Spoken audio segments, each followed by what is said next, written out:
Hi hello ನಮಸ್ಕಾರ. ನಾನು ನಿಮ್ಮ ಆಟೋ ಸತೀಶ್. ಏನು ಇತ್ತೀಚಿನ ದಿನಗಳಲ್ಲಿ ಕ್ಯಾಬ್ಗಳಿಗೂ ಕೂಡ ಒಳ್ಳೆ ಕಾಂಪಿಟೇಷನ್ ಚೆನ್ನಾಗೇ ನಡೀತಾ ಇದೆ ಅಂತ ಅಂದ್ಕೋಬೇಕಾಗುತ್ತೆ. ಈಗ ವಿಯೆಟ್ನಾಂನ ಒಂದು ದೇಶದ ಕಂಪನಿಯೊಂದು ಭಾರತಕ್ಕೆ ಲಗ್ಗೆ ಇಟ್ಟಿದೆ. ದೆಹಲಿಯಲ್ಲಿ ತನ್ನ ಸೇವೆಯನ್ನು ಆರಂಭ ಕೂಡ ಮಾಡಿದೆ. ಒಂದು ವಿಚಾರದ ಮಾಹಿತಿಯ ಪ್ರಕಾರವಾಗಿ MG ಕಂಪನಿಯಂತಹ ಬೃಹತ್ ದೊಡ್ಡ ಕಂಪನಿಯ ಕಾರುಗಳನ್ನು ಕೇವಲ ₹8ಗಳಿಗೆ ಸೇವೆಯನ್ನು ಕೊಡೋದಕ್ಕೆ ಬೆಂಗಳೂರು ನಗರಕ್ಕೆ ತರಲು ಸಜ್ಜಾಗಿ ನಿಂತಿದೆ. ಮತ್ತು ಬೆಂಗಳೂರಿನಲ್ಲೂ ಕೂಡ ಇದರ ಸೇವೆಯನ್ನು ಆರಂಭ ಮಾಡೋದಕ್ಕೆ ಮಾತುಕತೆಯ ಮುಖಾಂತರವಾಗಿ ನಿರಂತರವಾಗಿ ಸಂಪರ್ಕದಲ್ಲಿದ್ದಾರೆ ಅಂತಕ್ಕಂತಹ ಮಾಹಿತಿಯ ಜೊತೆಯಲ್ಲಿ ಈ ಕಂಪನಿಯಲ್ಲಿ ಕೆಲಸ ಮಾಡುವಂತಹ ಚಾಲಕರುಗಳಿಗೆ ತಿಂಗಳಿಗೆ 40,000 ಸಂಬಳ ಕೊಡುವಂತಹ ಒಂದು ಬೃಹತ್ತಾದ ಜಾಹೀರಾತಿನ ಮುಖಾಂತರವಾಗಿ ಸಂಚಲನವನ್ನು ಸೃಷ್ಟಿ ಮಾಡಿದೆ. ಈಗ ಬೆಂಗಳೂರು ನಗರದಲ್ಲಿರುವಂತಹ ಟ್ರಾಫಿಕನ್ನು ತಾವು ಒಮ್ಮೆ ಸೂಕ್ಷ್ಮವಾಗಿ ಗಮನಿಸಿದರೆ ಬೆಂಗಳೂರು ನಗರವೇ ಬೇಡ ಅನ್ನುವಷ್ಟು ಮಟ್ಟಕ್ಕೆ ಬೃಹತ್ತಾಗಿ ರಸ್ತೆಗಳು ಡೆವಲಪ್ಮೆಂಟ್ ಆಗಿಲ್ಲ. ಟ್ರಾಫಿಕ್ ಮಾತ್ರ ತುಂಬ ಚೆನ್ನಾಗಿ ಡೆವಲಪ್ಮೆಂಟ್ ಮಾಡಿರ್ತಕ್ಕಂತಹ ಸರ್ಕಾರಗಳು.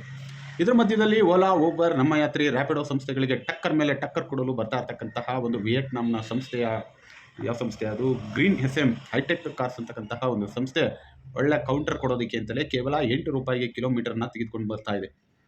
ಸೂಕ್ಷ್ಮವಾಗಿ ಗಮನಿಸಬೇಕು ಚಾಲಕರುಗಳು. ಮುಖ್ಯವಾಗಿ ನಿಮ್ಮಂಥ ಒಂದು ವಾಹನವನ್ನು ಹೊಂದಿರತಕ್ಕಂತಹ ಓನರ್ ಕಮ್ ಡ್ರೈವರ್ಗಳ ಮುಂದಿನ ಗತಿ ಏನು ಮತ್ತು ಮುಂದಿನ ಭವಿಷ್ಯವೇನು ಅಂತ ಯೋಚನೆ ಮಾಡಿದರೆ ಸಾರಿಗೆ ಕ್ಷೇತ್ರದಲ್ಲಿ ಬೃಹತ್ತಾದಂತಹ ಉದ್ಯಮಿಗಳು, ಉದಾಹರಣೆಗೆ ಒಂದು ವಾಹನವನ್ನು ಇಟ್ಕೊಂಡವರು, 10 ವಾಹನಗಳನ್ನ ಇಟ್ಕೊಂಡವರು, ಇನ್ನು ಮಲೆನಾಡು ಭಾಗಕ್ಕೆ ಬಂದರೆ ನೂರಾರು ಬಸ್ಸುಗಳನ್ನು ಟ್ರಾನ್ಸ್ಪೋರ್ಟೇಷನ್ಗೆ ಇಟ್ಕೊಂಡಂಥವ್ರು ಮತ್ತು ಸ್ವಂತಕ್ಕೆ ಟ್ರಾನ್ಸ್ಪೋರ್ಟೇಷನ್ಗೆ ಅಂತೇಳಿ ಲಾರಿಗಳನ್ನ ಇಟ್ಕೊಂಡಿರ್ತಕ್ಕಂಥವ್ರು, ಸಾರ್ವಜನಿಕರ ಬದುಕಿಗೆ ಸೇವೆಗೆ ಅಂತ ಕೊಡ್ತಕ್ಕಂತಹ ಕ್ಯಾಬ್ನ ಸರ್ವಿಸ್ಗಳಾಗ್ಬೋದು ಮತ್ತು ಟ್ರಾನ್ಸ್ಪೋರ್ಟೇಷನನ್ನು ನಂಬಿ ಬೆಂಗಳೂರು ಮತ್ತು ಕರ್ನಾಟಕ ರಾಜ್ಯಾದ್ಯಂತ ಸರಿಸುಮಾರು 9 ಲಕ್ಷ ಆಟೋ ಚಾಲಕರುಗಳು ಮತ್ತು 5 ಲಕ್ಷ ಕ್ಯಾಬ್ ಚಾಲಕರುಗಳ ಭವಿಷ್ಯ ಇಲ್ಲಿ ಅಡಗಿ ನಿಂತಿದೆ. ಆದರೆ ಇದು ಯಾವುದರ ಗಮನ ಮತ್ತು ಪರಿವೇ ಇಲ್ಲದೆ ಇರತಕ್ಕಂತಹ ಸಾರಿಗೆ ಇಲಾಖೆಯ ಅಧಿಕಾರಿಗಳು ಇಂತಹ ಕಂಪನಿಗಳಿಗೆ ರೆಡ್ ಕಾರ್ಪೆಟನ್ನು ಹಾಸಿ ಹೇಗೆ ಕರ್ಕೊಂಡು ಬರ್ತಾ ಇದ್ದಾರೆ ಅಂತಕ್ಕಂಥದ್ದೇ ಇಲ್ಲೊಂದು ದೊಡ್ಡ ಪ್ರಶ್ನೆಯಾಗಿ ಕಾಡ್ತಾ ಇದೆ. ಈ ಎಲ್ಲದಕ್ಕೂ ಪ್ರಶ್ನೆಗಳಿಗೆ ಮೂಲ ಕಾರಣ ಏನು ಅಂದರೆ ಭ್ರಷ್ಟಾಚಾರ ಮತ್ತು ರೆಡ್ ಕಾರ್ಪೆಟ್ ಕಂಪನಿಗಳಿಂದ ಬರ್ತಕ್ಕಂತಹ ಆದಾಯದ ನಿರೀಕ್ಷೆಯಲ್ಲಿ ಸಾರಿಗೆ ಇಲಾಖೆ ನಿಂತಿದೆಯಾ ಅಂತಕ್ಕಂತಹ ಪ್ರಶ್ನೆಗೆ ಉತ್ತರ ನೀವೇ ಕೊಡಬೇಕು. ಇನ್ನು ಓಲಾ, ಊಬರ್, ನಮ್ಮ ಯಾತ್ರಿ, ರ್ಯಾಪಿಡೋ ಅಂತಹ ಸಂಸ್ಥೆಗಳು ಬುಕ್ಕಿಂಗನ್ನು ಮಾಡುವಂತಹ ಗ್ರಾಹಕರುಗಳಿಗೆ ಕ್ಯಾನ್ಸಲೇಷನ್ ಅಂತಕ್ಕಂಥದ್ದು ಕೂಡ ಒಂದು ದೊಡ್ಡ ಪಿಡುಗಾಗಿ ಪರಿಣಾಮವನ್ನು ಹೊಂದಿದೆ. ಇದನ್ನು ನಾವು ಕೂಡ ಒಪ್ಕೋಬೇಕಾಗುತ್ತೆ. ಏಕೆಂದರೆ ಇವತ್ತು ಸಮಯ, ಸಂದರ್ಭಗಳು ಮತ್ತು ಟೆಕ್ನಾಲಜಿ ಬೇಸಿಸ್ ಮೇಲೆ ಇರುವಂತಹ ಎಲ್ಲ ಗ್ರಾಹಕರುಗಳು 95%ಗಿಂತಲೂ ಹೆಚ್ಚು ಜನ ಇವತ್ತು ಆನ್ಲೈನ್ನಲ್ಲೇ ಬುಕ್ಕಿಂಗನ್ನು ನಂಬಿಕೊಂಡಿದ್ದಾರೆ. ಆದರೆ ಕ್ಯಾನ್ಸಲೇಷನ್ ಯಾಕೆ ಆಗುತ್ತೆ ಅಂತಕ್ಕಂಥದ್ದನ್ನು ಇಲ್ಲಿ ಬಹುದೊಡ್ಡ ಪ್ರಶ್ನೆಯಾಗಿ ಚರ್ಚೆಗೆ ತೆಗೆದುಕೊಂಡು ಬರಬೇಕಾದಂಥ ವಿಚಾರ. ಟೆಕ್ನಾಲಜಿ ಬೇಸಿಸ್ ಮೇಲೆ ನಿಂತಿರ್ತಕ್ಕಂಥ ಒಂದು ಲೊಕೇಶನ್ನಲ್ಲಿ ಒಂದು ವಾಹನ ನಿಂತಿದೆ ಅಂದರೆ ಪಿಕಪ್ ಮಾಡುವ ಸ್ಥಳವನ್ನು ಕಂಪನಿಗಳು ತೋರಿಸೋದು ಕೇವಲ 0.4 ಕಿಲೋಮೀಟರ್ ಅಂತ ಇರುತ್ತೆ. ಆದರೆ ಬುಕ್ಕಿಂಗನ್ನು ಅಕ್ಸೆಪ್ಟ್ ಮಾಡಿಕೊಂಡ ನಂತರದಲ್ಲಿ ಮ್ಯಾಪ್ ಓಪನ್ ಆಗೋದು 3 ಕಿಲೋಮೀಟರ್ 4 ಕಿಲೋಮೀಟರ್ ಓಪನ್ ಆಗುತ್ತೆ. ಇಲ್ಲಿ ಗ್ರಾಹಕರನ್ನ ಪಿಕಪ್ ಮಾಡೋದಕ್ಕೆ ಹೋಗುವಂತಹ ಸಮಯ ಜೊತೆಗೆ ಫ್ಯೂಯಲ್, ಇದೆಲ್ಲದಕ್ಕಿಂತ ಮುಖ್ಯವಾಗಿ ಸಮಯ, ಟ್ರಾಫಿಕ್ ಎಷ್ಟು ಇರುತ್ತೆ ಅಂತಕ್ಕಂಥದ್ರ ಮೇಲೆ ಡಿಪೆಂಡ್ ಆಗುತ್ತೆ. ಗ್ರಾಹಕರುಗಳಿಗೆ ಕಂಪನಿಗಳೇನೋ 1 ರಿಂದ 2 ನಿಮಿಷದಲ್ಲಿ ವಾಹನ ಬರುತ್ತೆ ಅಂತ ಹೇಳಿರ್ತದೆ. ಆದರೆ ರಸ್ತೆಯಲ್ಲಿರುವಂತಹ ಟ್ರಾಫಿಕ್ನಲ್ಲಿ ಹೋಗೋದಕ್ಕೆ 10 ರಿಂದ 12 ನಿಮಿಷಗಳಾಗ್ಬೋದು. ಇಂತಹ ಸಂದರ್ಭದಲ್ಲಿ ಸಮಯವನ್ನು ಉಳಿಸೋದಕ್ಕೆ ಅಂತ ಗ್ರಾಹಕರುಗಳು ಕೂಡ ಕ್ಯಾನ್ಸಲನ್ನು ಮಾಡ್ಬೋದು ಮತ್ತು ಚಾಲಕರುಗಳು ಕೂಡ ಕ್ಯಾನ್ಸಲನ್ನು ಮಾಡುವಂತಹ ಆಪ್ಷನ್ಗಳು ಇದುವರೆಗೂ ಕಂಪನಿಗಳಲ್ಲಿತ್ತು.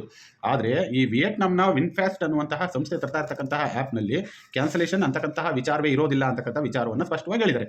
ಯಾಕೆ ಇರೋದಿಲ್ಲ ಅಂದರೆ ಇಲ್ಲಿ ಜೀತದಾಳು ಪದ್ಧತಿಯ ವ್ಯವಸ್ಥೆ ಒಳಗಡೆ ಬರುವಂತಹ ಚಾಲಕ ಅವನಿಗೆ ಯಾವ ಸಂಸ್ಥೆ ಹಾಳಾದರೆ ನನಗೇನಾಗಬೇಕು, ಅವನಿಗೆ ನೀವು ಕೊಡುವಂತಹ ಲೊಕೇಶನ್ನು ಮತ್ತು ನೀವು ಕೊಡುವಂತಹ ಬುಕ್ಕಿಂಗ್ನ ಅವಶ್ಯಕತೆ ತುಂಬ ಇರುತ್ತೆ. ಹಾಗಾಗಿ ಅದನ್ನು ತೆಗೆದುಕೊಂಡು ಅವನು ಹೋಗ್ತಾನೆ, ಪಿಕಪ್ ಮಾಡ್ತಾನೆ, ಡ್ರಾಪ್ ಮಾಡ್ತಾನೆ. ಆದರೆ ಸ್ವಂತ ಒಂದು ಉದ್ಯಮವನ್ನು ನಡೆಸೋದಕ್ಕೂ ಇನ್ನೊಬ್ಬರ ಕೈ ಕೆಳಗಡೆ ಕೆಲಸ ಮಾಡೋದಕ್ಕೂ ಇರುವಂತಹ ವ್ಯತ್ಯಾಸಗಳೇನು ಅಂದರೆ ಇಷ್ಟೇ.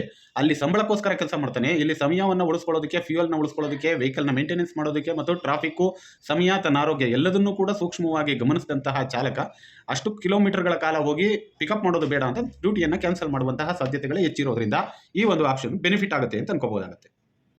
ಇನ್ನು ದರದ ವಿಚಾರವಾಗಿ ಬಂದರೆ ವಿಚಾರದಲ್ಲಿ ಲೂಟಿ ಹೊಡಿತಿರ್ತಕ್ಕಂತಹ ಈ 4 ಕಂಪನಿಗಳು, ಯಾವುದು ಓಲಾ, ಊಬರ್, ರ್ಯಾಪಿಡೋ, ನಮ್ಮ ಯಾತ್ರಿ, ಈ 4 ಕಂಪನಿಗಳಿಗೆ ಟಕ್ಕರ್ ಮೇಲೆ ಟಕ್ಕರ್ ಅಂತಂದರೆ ಇದು ₹8 ಕಿಲೋಮೀಟರ್.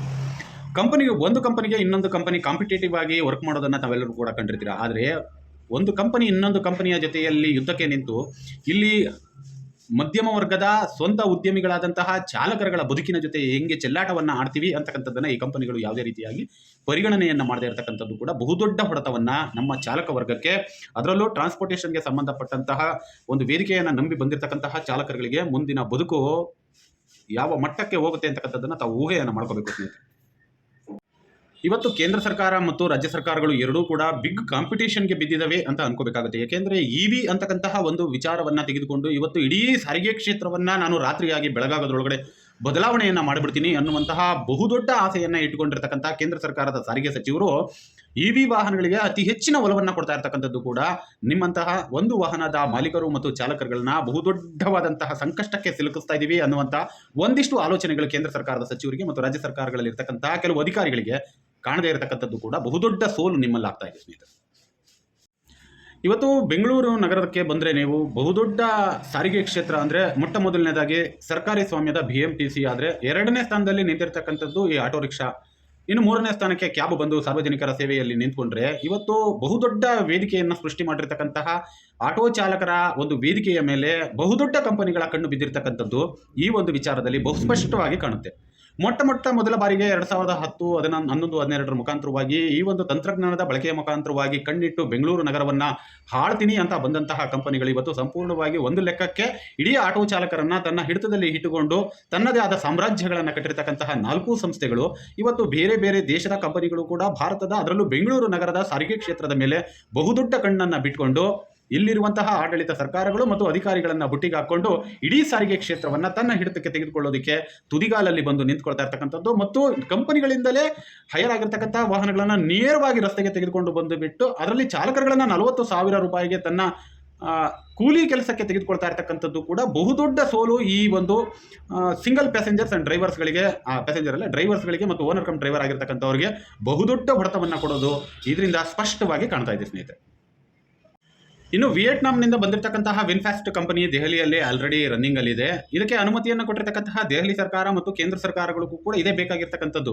ಇಲ್ಲಿ ಭಾರತ ಯಾವ ಲೆವೆಲ್ಗಿದೆ, ಭಾರತದ ಜನಸಂಖ್ಯೆ ಎಷ್ಟಿದೆ, ಭಾರತದ ಜನಸಂಖ್ಯೆಗೆ ಅನುಗುಣವಾಗಿ ಟ್ರಾನ್ಸ್ಪೋರ್ಟೇಷನ್ ಅನ್ನು ನಾವು ಹೇಗೆ ಕೊಡಬೇಕು, ಅತಿ ಹೆಚ್ಚಿನ ಟ್ರಾನ್ಸ್ಪೋರ್ಟೇಷನ್ಗೆ ಪಬ್ಲಿಕ್ ಸೆಕ್ಟರ್ಗೆ ಕೊಟ್ಟಂತಹ ಸಂದರ್ಭದಲ್ಲಿ ಆಗುವಂತಹ ಆಗುಹೋಗುಗಳೇನು ಮತ್ತು ಮಧ್ಯಮ ವರ್ಗ ಮತ್ತು ಕೆಳವರ್ಗದಲ್ಲಿ ಇರ್ತಕ್ಕಂತಹ ಆಟೋ ಚಾಲಕರುಗಳು ಮತ್ತು ಇದನ್ನೇ ಉದ್ಯಮವನ್ನೇ ನಂಬಿ ಬಂದಿರತಕ್ಕಂತಹ ಕ್ಯಾಬ್ನ ಚಾಲಕರುಗಳ ಪರಿಸ್ಥಿತಿ ಏನು ಅಂತಕ್ಕಂತಹ ವಿಚಾರವನ್ನ ಕೂಲಂಕುಷವಾಗಿ ಭಾರತದಲ್ಲಿ ಇರ್ತಕ್ಕಂತಹ ಕೇಂದ್ರ ಸರ್ಕಾರ ಮತ್ತು ರಾಜ್ಯ ಸರ್ಕಾರಗಳೇ ಆಗ್ಬೋದು ಕುಳಿತು ಮಾತುಕತೆಯ ಮುಖಾಂತರವಾಗಿ ಬಗೆಹರಿಸಿಕೊಳ್ಬೇಕಾದಂತಹ ಸಮಸ್ಯೆಯನ್ನ ಕೇಂದ್ರದಲ್ಲಿ ಇರ್ತಕ್ಕಂತಹ ಬಿಜೆಪಿ ಸರ್ಕಾರ ಇವತ್ತು ನೇರವಾಗಿ ಸೌತ್ ಇಂಡಿಯಾ ಮೇಲೆ ಕಣ್ಣಿಟ್ಟು ಇಡೀ ಸೌತ್ ಇಂಡಿಯಾದಲ್ಲಿ ಅಲ್ಲೋಲ ಕಲ್ಲೋಲವನ್ನ ಸೃಷ್ಟಿ ಮಾಡೋದ್ರ ಜೊತೆಯಲ್ಲಿ ಉದ್ಯೋಗಸ್ಥರುಗಳನ್ನು ಕೂಡ ಅನಕ್ಷರಸ್ಥ ಉದ್ಯೋಗಸ್ಥರುಗಳನ್ನು ಕೂಡ ಉದ್ಯೋಗಗಳನ್ನ ಕಿತ್ಕೊಳ್ಳುವಂತಹ ಕೆಲಸ ಕಾರ್ಯಗಳನ್ನ ಮಾಡ್ತಾ ಇರ್ತಕ್ಕಂಥದ್ದು ತಮ್ಮೆಲ್ಲರಿಗೂ ಕೂಡ ಸ್ಪಷ್ಟವಾಗಿ ಕಾಣ್ತಾ ಇದೆ. ಉದಾಹರಣೆಗೆ ಊಬರ್ನಂತಹ ಫ್ಲೀಟ್ನ ವ್ಯವಸ್ಥೆಯನ್ನೇ ತಾವು ಒಂದ್ಸಲ ಅದರ ಒಳಗಡೆ ಹೋಗಿ ಹೊಕ್ಕುವ ಅವಲೋಕನವನ್ನು ಮಾಡ್ಕೊಂಡು ಬಂದಂತಹ ಸಂದರ್ಭದಲ್ಲಿ ಇವತ್ತು ಊಬರ್ನ ಫ್ಲೀಟ್ ವ್ಯವಸ್ಥೆ ಒಳಗಡೆ ಇರತಕ್ಕಂಥ 90% ಉತ್ತರ ಭಾರತದ ಜನವನ್ನ ನೋಡಿದ್ರೇನೆ ನಿಮಗೆ ಗೊತ್ತಾಗುತ್ತೆ ಸೌತ್ ಇಂಡಿಯಾ ಮೇಲೆ ಎಷ್ಟು ಕಣ್ಣನ್ನ ಇಟ್ಟು ಕೇಂದ್ರ ಸರ್ಕಾರ ಈ ಒಂದು ಬಹುದೊಡ್ಡ ಬೇಡಿಕೆಯನ್ನ ಈಡೇರಿಸಿಕೊಳ್ಳೋದಕ್ಕೆ ತುದಿಗಾಲಲ್ಲಿ ನಿಂತಿದೆ ಅಂತಕ್ಕಂಥದ್ದು ಸ್ಪಷ್ಟವಾಗಿ ಕಾಣುತ್ತೆ ನಿಮಗೆ. ಇಷ್ಟೆಲ್ಲ ತಿಳಿದುಕೊಂಡ ಮೇಲೂ ಕೂಡ ನೀವುಗಳು ಒಗ್ಗಟ್ಟಾಗಲಿಲ್ಲ, ನೀವುಗಳು ಸರ್ಕಾರದ ವಿರುದ್ಧವಾಗಿ ಧ್ವನಿ ಎತ್ತಲಿಲ್ಲ ಅಂತಂದ್ರೆ ಸಂಪೂರ್ಣವಾಗಿ ನಿಮ್ಮನ್ನ ನೆಲ ಕಚ್ಚಿಸೋದಂತೂ ಶತಸಿದ್ಧ.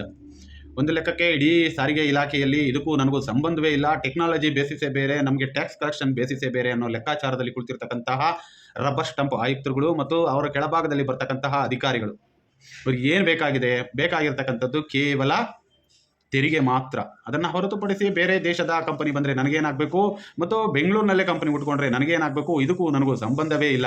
ಅವ್ರು ಹೇಳ್ತಕ್ಕಂತಹ ಒಂದೇ ಒಂದು ಡೈಲಾಗ್, ಕೊನೆಗೆ ನಿಮ್ಮನ್ಯಾರು ಆ ಕಂಪನಿ ಒಳಗಡೆ ಹೋಗಿ ಅಂತ ಹೇಳಿದ್ದು ಅನ್ನೋದನ್ನು ಬಿಟ್ಟರೆ ಬೇರೆ ಯಾವ ವಿಚಾರವಂತಿಕೆಯೂ ಕೂಡ ಇವರ ಬಳಿ ಇಲ್ಲದೆ ಇರತಕ್ಕಂಥದ್ದು ಕೂಡ ಸ್ಪಷ್ಟವಾಗಿ ಕಾಣ್ತಾ ಇರೋದ್ರಿಂದ ಇಂತಹ ಕಂಪನಿಗಳು ಬಂದು ಭಾರತದಲ್ಲಿ ಅದರಲ್ಲೂ ಬೆಂಗಳೂರು ನಗರದ ಟ್ರಾನ್ಸ್ಪೋರ್ಟೇಷನ್ ಮೇಲೆ ಕಣ್ಣಿಟ್ಟಿರ್ತಕ್ಕಂತಹ ಕಂಪನಿಗಳು ಮುಂದಿನ ದಿನಗಳಲ್ಲಿ ಬಹುದೊಡ್ಡ ಹೊಡೆತವನ್ನು ಎಲ್ಲ ಚಾಲಕ ವರ್ಗಕ್ಕೂ ಕೂಡ ಕೊಡೋದ್ರಲ್ಲಿ ಯಾವುದೇ ರೀತಿಯಾದ ಅನುಮಾನಗಳಿಲ್ಲ. ಬಲ್ಲ ಮೂಲಗಳ ಮಾಹಿತಿಯ ಪ್ರಕಾರವಾಗಿ ಬೆಂಗಳೂರಿನ ಒಂದು ಗೌಪ್ಯ ಸ್ಥಳದಲ್ಲಿ ಸರಿಸುಮಾರು 1,000 ಗಾಡಿಗಳು ಈಗ ಆಲ್ರೆಡಿ ಬೆಂಗಳೂರಿಗೆ ಬಂದು ವಿನ್ಫಾಸ್ಟ್ ಕಂಪನಿಯ ವಾಹನಗಳು ನಿಂತಿದ್ದಾವೆ ಅಂತಕ್ಕಂತಹ ಒಂದು ಮಾಹಿತಿಯೂ ಕೂಡ ಬಂದಿದೆ. ಆದರೆ ಇದರ ಬಗ್ಗೆ ಮಾಹಿತಿಯೇ ಇಲ್ಲ ಅನ್ನುವಂತಹ ಸಾರಿಗೆ ಇಲಾಖೆಯ ಅಧಿಕಾರಿಗಳು ನನಗೆಷ್ಟು ಇದರ ಪಾಲು ಅನ್ನುವಷ್ಟು ಮಟ್ಟಕ್ಕೆ ಮೌನ ವಹಿಸಿಕೊಳ್ತಿರ್ತಕ್ಕಂಥದ್ದು ಕೂಡ ಬಹುದೊಡ್ಡ ಸೋಲಾಗ್ತಕ್ಕಂಥದ್ದು ನಿಮಗೆ ಶತಸಿದ್ಧ ಸ್ನೇಹಿತರೆ.